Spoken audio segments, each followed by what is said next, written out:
I work the night shift at Varnum Manufacturing, a place where the machines never sleep and neither do the shadows. It's the kind of factory where every clang and hiss feels like it has a life of its own, and the fluorescent lights hum with a subtle malice that creeps under your skin after enough hours. My shift ends at 11:45 p.m., but I never leave exactly on time. There's always something in the rhythm of the factory that makes you hesitate, like the place doesn't want you to go. At the end of every shift, we clock out at the same machine. HR installed it 2 years ago, promising streamlined attendance tracking.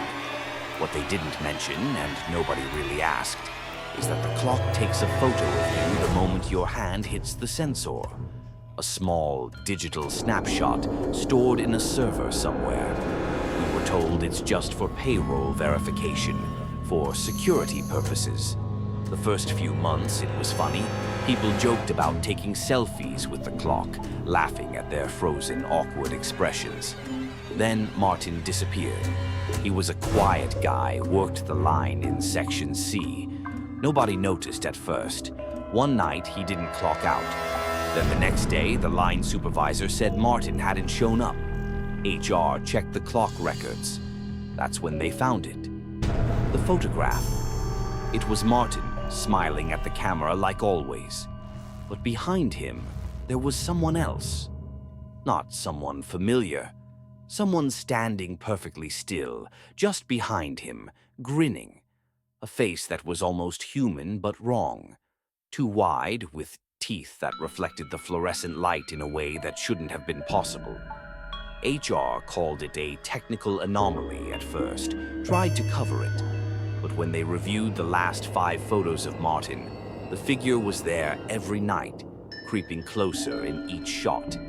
By the last image, it was almost over his shoulder, impossibly close. And then Martin was gone. Just gone. I didn't see the figure myself until 2 nights ago. I was punching out like normal, tired and wishing the shift would end sooner.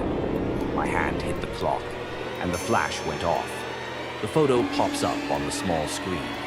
Me, smiling like an idiot, hair half mussed from my helmet.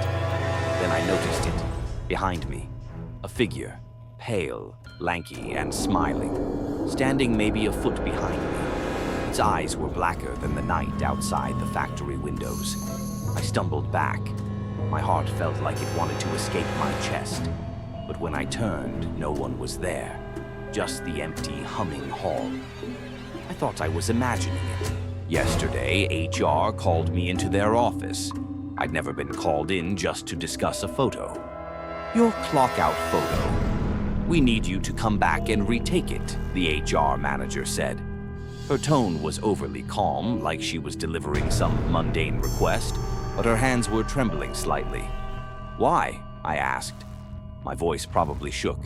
She hesitated, then said, There, appearances, anomalies. We can't explain them.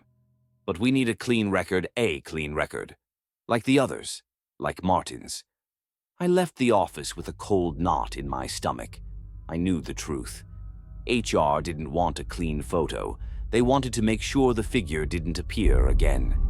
Tonight, I didn't go home. I went back to the factory. It was after midnight.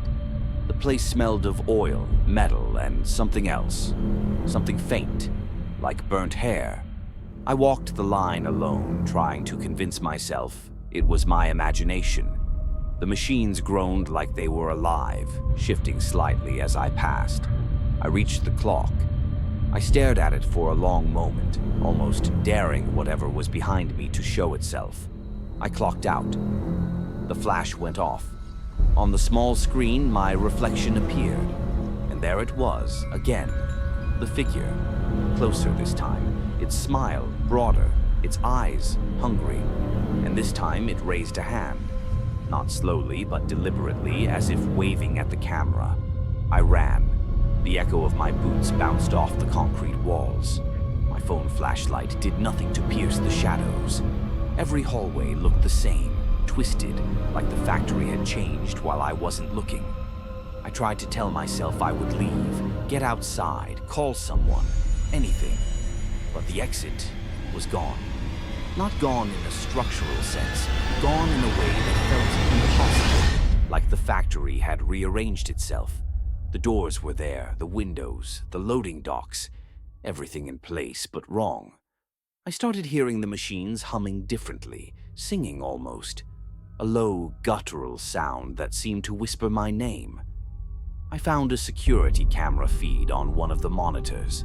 The grainy, black and white image showed the factory floor. And there it was, the figure, following me. But it wasn't moving normally. It glided, or maybe the cameras were wrong. Its head twisted at impossible angles to track me. And then I saw something else. On the monitors, past the figure, were other people. Hundreds of them, staring up from the floors, their faces pressed against the metal, their mouths open in silent screams. Some of them were my co-workers. Some were Martin. And then the realization hit me like a punch to the gut. It doesn't just take your photo, it keeps you. I bolted for the emergency exit, and this time, the door opened. I ran into the cold night air, collapsing on the asphalt. My lungs burned. I looked back. The factory was dark, quiet, normal. Nothing moved. No lights, no shadows, no machines. But in the corner of my vision, just for a fraction of a second, a hand waved from inside the dark windows. I didn't go home. I didn't sleep. I've been trying to find someone to believe me. I tried calling HR, but the number went to a recording saying the company had been temporarily relocated for inventory audit.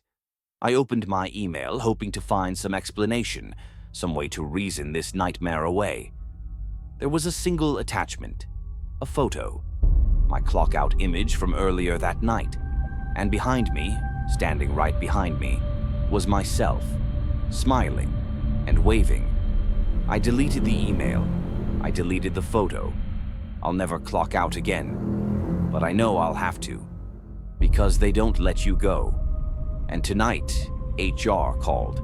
They want me to retake my photo.